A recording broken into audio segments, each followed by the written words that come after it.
Welcome to Ramu stock broking Karimnagar. ఈరోజు ఈ వీడియోలో మనము ఒక స్ట్రాటజీ యొక్క బ్యాక్ టెస్టర్ రిపోర్ట్ మీ ముందు ప్రజెంట్ చేశాను. క్వశ్చన్ ఏంటంటే ఎంత ఇన్వెస్ట్మెంట్ చేయాలి? ఎప్పుడైనా ఏ మీటింగ్లో అయినా ఏ స్ట్రాటజీ చూపించినా ఫస్ట్ అడిగే క్వశ్చన్ ఏంటంటే ఎంత ఇన్వెస్ట్మెంట్ చేయాలి? సో ఎప్పుడైనా ఈ ఒక్క క్వశ్చన్కి ఆన్సరు ఏ విధంగా క్లారిటీ తెచ్చుకోవాలో ఒక్కసారి ఈ వీడియో క్లియర్గా వినండి. ఇప్పుడు ప్రజెంట్గా వచ్చేసి నేను రాము వన్ స్ట్రాటజీ అని ఒక బ్యాక్ టెస్టెడ్ 16 months చూపించాను. So it is a completely back tested report మాత్రమే. Okay right. సో ఈ స్ట్రాటజీ వచ్చి సెన్సెక్స్లో మనకి 12,182 పాయింట్స్ వచ్చాయి. దాన్ని మనము ప్రాఫిట్లో కన్వర్ట్ చేస్తే అంటే లాట్ సైజ్గా ఒక సెన్సెక్స్కి 20 కాబట్టి దాని వైజ్లో నేను కనెక్ట్ చేశాను. క్యాల్కులేట్ చేస్తే 2,43,000 వచ్చింది. Okay and maximum loss 985 points, దాన్ని కూడా నేను రూపీస్లో కన్వర్ట్ చేస్తే 19,700 అండ్ మ్యాక్సిమం డ్రాడౌన్ 2,555 పాయింట్స్, దాన్ని కూడా రూపీస్లోకి కన్వర్ట్ చేస్తే 51,000. Winnowing trades 254, losing trades 303. So ఇది ఒక complete back tester report. Okay ఇప్పుడు మనం ఏం అర్థం చేసుకోవాలంటే ఓకే ఈ స్ట్రాటజీ యొక్క బ్యాక్ టెస్టర్ రిపోర్ట్ ఈ విధంగా ఉంది. సో ఇక్కడ వచ్చేసి 2,43,000 ఏ విధంగా వచ్చిందంటే ఇది ఆప్షన్ ట్రేడింగా, ఇది ఫ్యూచర్ ట్రేడింగా, ఇది ఎడ్జింగ్ ట్రేడింగా అనేది ఫస్ట్ మనం క్లారిఫై చేసుకోవాలి. ఎవరైనా ఒక స్ట్రాటజీ బ్యాక్ టెస్టర్ చూపించగానే మనం క్లారిఫై చేసుకోవాల్సింది ఏంటి?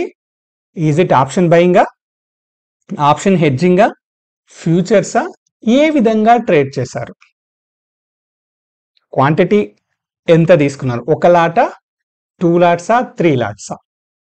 ఓకే ఇక్కడ వచ్చేసి 20 క్వాంటిటీ అనేది సెన్సెక్స్కి ఉంది కాబట్టి ఒక లాట్ మీద ఇది బ్యాక్ టెస్టర్ రిపోర్ట్. ఇక్కడ మనం ఒకటే లాట్ తీసుకున్నాం. ఓకే ఇన్ని పాయింట్స్ ఇది కంప్లీట్గా ఫ్యూచర్ మీద వచ్చిన పాయింట్స్ మాత్రమే. సో 12,182 రూపాయలు 182 పాయింట్స్ మనకి ఫ్యూచర్లో వచ్చిన పాయింట్స్. ఓకే అంటే బైకి సెల్కి స్టాప్ లాస్లు అన్ని వెళ్ళంగా వచ్చిన పాయింట్స్. ఇందులోకి వెళ్ళి బ్రోకరేజ్లు కానీ ఛార్జెస్ కానీ ఏమి తీసేయలేదు, pure back tester report. Okay profit వచ్చేసి 2,43,000. అంటే మనం ఈ స్ట్రాటజీని ఫ్యూచర్లో కనుక చేసుంటే మనకు 2,43,640 రూపాయలు ప్రాఫిట్ వచ్చేది. ఫైన్. సో అంటే ఫస్ట్ క్లారిటీ దొరికింది ఏంటి, మనం ఇది ఆప్షన్ ట్రేడింగ్ కాదు, ఇది ఫ్యూచర్ ట్రేడింగ్ అని అర్థమైపోయింది. రైట్. ఎన్ని లాట్స్తో చేసాము అంటే ఒకటే లాట్స్తో. సో లాట్స్ కూడా అర్థమైపోయింది. సో ఇప్పుడు మనకున్న క్వశ్చన్ ఏంటి అంటే ఫస్ట్ మనం గనక ఈ స్ట్రాటజీని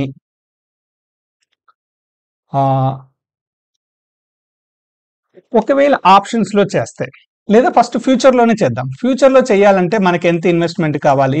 if you are doing a future అంటే దగ్గర మనకి 2.5 lakhs ఆఫ్ ఇన్వెస్ట్మెంట్ కావాలి. ఎంత? 2.5 లక్షల రూపాయలు మనకు ఇది చేస్తే కావాలి.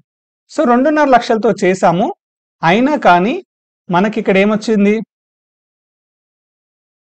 లాస్ ఎంత పోయింది అని అంటే 19,700. అంటే 2,50,000 పైన ఇంకొక 20,000 పెట్టుకుంటే మన అకౌంట్ అసలు లాస్లోకి వెళ్ళలేదు అనేది ఈ బ్యాక్ టెస్టెడ్.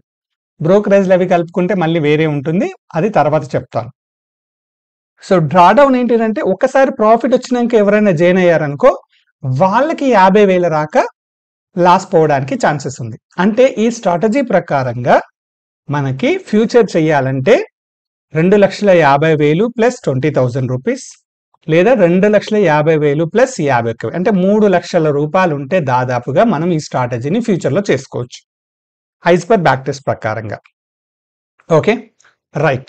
ఇప్పుడు దీన్ని ఆప్షన్లోకి కన్వర్ట్ చేస్తే మన పరిస్థితి ఏంటి? నేను ఇదే ఆప్షన్లో ట్రేడింగ్ చేయాలి, 2.5 లక్షలు పెట్టుకోలేను. సో ఆప్షన్లో చేస్తే ఏంటి?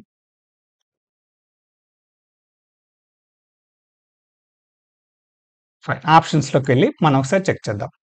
సో ఆప్షన్లో ఇక్కడ ఆప్షన్లో ఎలా ఉంటుంది? ఫస్ట్ థింగ్, ఆప్షన్లో ఇన్వెస్ట్మెంట్ మనకు చాలా తక్కువగా ఉంటుంది.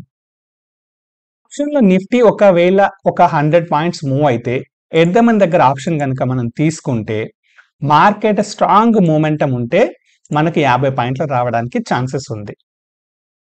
ఒకవేళ 100 పాయింట్లు మనకు టార్గెట్ అచీవ్ అయింది, బట్ మూమెంటం సోగా ఉంది, అప్పుడు మనకు 40 పాయింట్స్ వరకు రావడానికి ఛాన్సెస్ ఉంది. మార్కెట్ సైడ్ వేస్లో మన టార్గెట్ హిట్ అయింది, అప్పుడు మనకు 30 పాయింట్స్ రావడానికి ఛాన్సెస్ ఉంది. అంటే ఒకవేళ మనకు 1000 పాయింట్స్ కనుక ఎట్ ద మనీలో వస్తే మనకి ఎన్ని వస్తాయి? 5000. సో ఇక్కడ మనకు బ్యాక్ టెస్ట్లో నిఫ్టీలో ఎన్ని వచ్చాయి? నిఫ్టీ చూద్దాం. 4859 పాయింట్లు వచ్చాయి. 4859 పాయింట్స్. సో ఇదే మనం ఎట్ ద మనీ దగ్గర ఆప్షన్ చేసి ప్రతి ట్రేడ్ మనకి పర్ఫెక్ట్గా పాయింట్స్ దొరికితే మనకి ఎన్ని పాయింట్స్ వచ్చేది? 2429 రూపాయలు, 2429 పాయింట్స్ మనకు వచ్చేది. ఈ పాయింట్స్ని మనం ప్రాఫిట్ రూపంలో క్యాల్కులేట్ చేసుకుంటే, అంటే రూపీస్లో క్యాల్కులేట్ చేసుకుంటే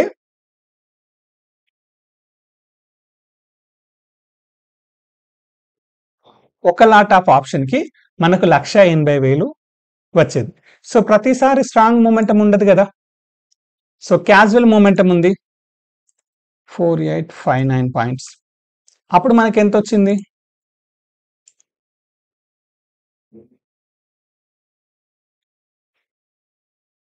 సో వచ్చిన పాయింట్స్ మీద మనము 75తో క్యాల్కులేట్ చేసుకుంటే ఒకవేళ క్యాజువల్ మూమెంటం ఉంటే మనకు 1,45,000 వచ్చేది.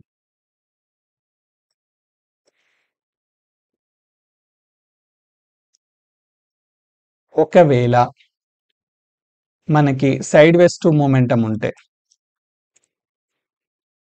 పాయింట్స్ ఇక్కడ కూడా 4859 అంటే 1,09,000 వచ్చేది.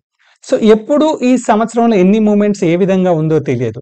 సో రఫ్లీ మనము లీస్ట్ పాయింట్ ఆఫ్ ను లెక్క పెట్టుకుంటే 100 పాయింట్ల నిఫ్టీ కనుక అచీవ్ అయితే మనకు 30 పాయింట్స్ మనకు ప్రాఫిట్ వస్తుంది అని క్యాల్కులేషన్ చేసుకొని ఒక బేస్గా మనం లెక్క పెట్టుకుంటే మనకు 4859 పాయింట్లు వస్తే 1,09,000 ప్రాఫిట్ రావడానికి ఛాన్సెస్ ఉంది. అంటే ఇప్పుడు మీరు చూడాల్సింది ఏంటిది? ఫ్యూచర్లో ఎన్ని వేల పాయింట్స్ వచ్చినా ఆ అన్ని వేల పాయింట్స్ను మీరు 30తో క్యాల్కులేషన్ చేసుకోండి. ఎందుకు? ఎట్ ద మనీ దగ్గర చేస్తే కొన్నిసార్లు 50 పాయింట్లు రావచ్చు, కొన్నిసార్లు 40 రావచ్చు, కొన్నిసార్లు 30 రావచ్చు, కొన్నిసార్లు ఎక్కువ కూడా రావచ్చు.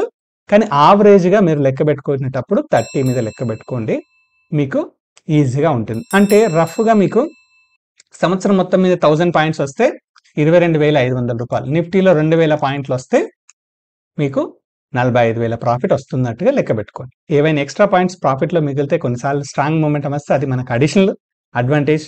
అండ్ వీక్లీలో తక్కువ పాయింట్స్ ఉన్నప్పుడు మనకు అడ్వాంటేజ్లు దొరుకుతూ ఉంటాయి.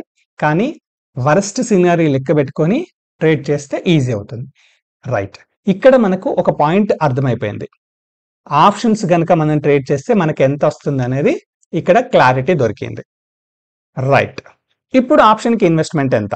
సో ఆప్షన్కి ఇన్వెస్ట్మెంట్ వచ్చేసి మనకి రఫ్లీ ఎట్ ద మనీ దగ్గర 15,000 ఉంటుంది, కొన్నిసార్లు మనకు 10,000 కూడా రావచ్చు. సో ఆన్ అండ్ యావరేజ్ ఒక ట్రేడ్ చేయడానికి 15,000 రూపాయలు కనుక మనం లెక్క పెట్టుకుంటే మనం 15,000 రూపాయలతో ట్రేడింగ్ చేసుకోవచ్చు. కానీ 15,000 రూపాయలతో కనుక మనం ట్రేడింగ్ చేస్తే ఓకే, ఈ ప్రాఫిట్ మనకు వస్తుందా అంటే రాదు. ఎందుకంటే ఇలా 50% కన్నా తక్కువ, అంటే 30% మనం ఎక్స్పెక్ట్ చేస్తాం. మన ప్రాఫిట్ ఎంత వస్తుంది? 30% మాత్రమే రావడానికి ఛాన్సెస్ ఉందని లెక్క పెట్టుకున్నాం.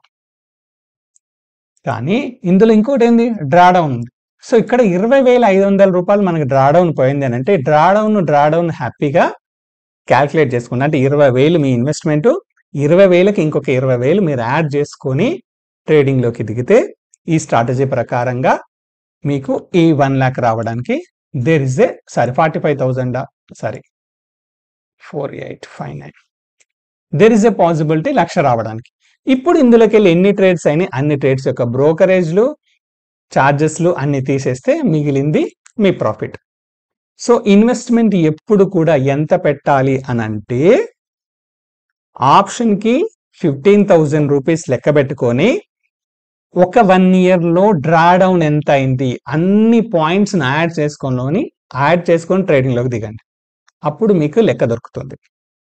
ఈ సంవత్సరము 50,000 డ్రా డౌన్ ఉంటే నెక్స్ట్ ఇయర్ 1,00,000 ఉండొచ్చు. సో నెక్స్ట్ ఇంకొక పాయింట్ మీరు గుర్తుపెట్టుకోవాల్సింది ఏంటి, ఒక స్ట్రాటజీని సెలెక్ట్ చేసుకుని ట్రేడింగ్ చేసేటప్పుడు అట్లీస్ట్ ఒక సంవత్సరం పాటు నేను ట్రేడింగ్ చేస్తాను అని అనుకొని అంత అమౌంట్కు రెడీ అయి మీరు ట్రేడింగ్ లోకి దిగండి, మీరు సక్సెస్ఫుల్ అవుతారు. సో స్ట్రాటజీకి ఎంత ఇన్వెస్ట్మెంట్ పెట్టాలి అంటే ఆప్షన్ బయింగ్ అయితే 15,000 plus draw down amount plus brokerage. ఒకవేళ ఫ్యూచర్ అయితే 2,25,000 plus draw down amount plus brokerage amount ఇది పెట్టుకొని మీరు ట్రేడింగ్లో దిగితే ఖచ్చితంగా మీరు ఒక ప్రాఫిట్ వేలోకి వెళ్ళడానికి ఛాన్సెస్ ఉంది.